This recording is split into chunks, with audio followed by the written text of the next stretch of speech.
Well, let's go to Ghana now, where batik making rather is a popular form of art and a source of income for many women in the country.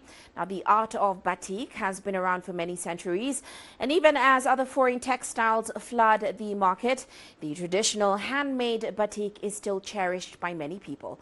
Here's CGTN's Nabil Ahmed Rufai reporting. Edwina Hassan has been creating batik fabrics for nearly 30 years. She trains women and girls in indigenous batik making at her textile factory in Winneba in the central region of Ghana. We are always coming up with different designs and different arrangements, and then of course different colors. The process starts with the waxing of a cotton fabric. A motif is dipped in hot melted wax and then stamped on the white piece of cloth.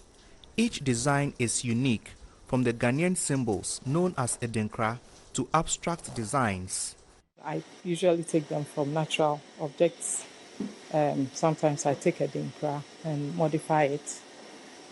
Sometimes I just create from knowledge or even from geometric shapes.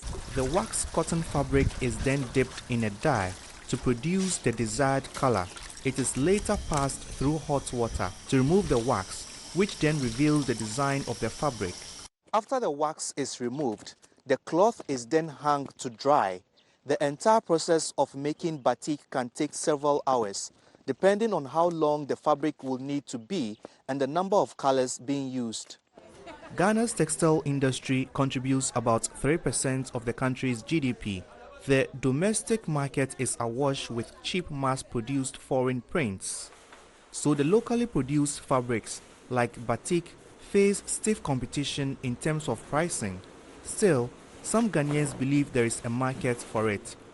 We use it for dresses and stuff like that, shirts and all that. But the foreigners, when they come in, they have varieties.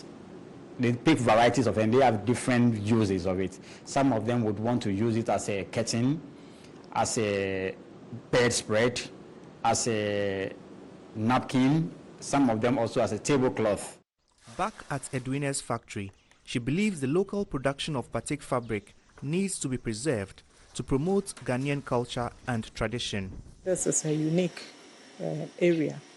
We've had this done in Indonesia, where it is known to have started for several centuries, and they are still making money out of it, even though we have the factories. So I think it's another way for Ghana to make money out of our hand-painted fabrics. As she gets more creative with her designs, Edwina hopes to pass on her batik making skills by training women and creating jobs for young people. Nabil Ahmed Rufai, CGTN, Winneba, Ghana.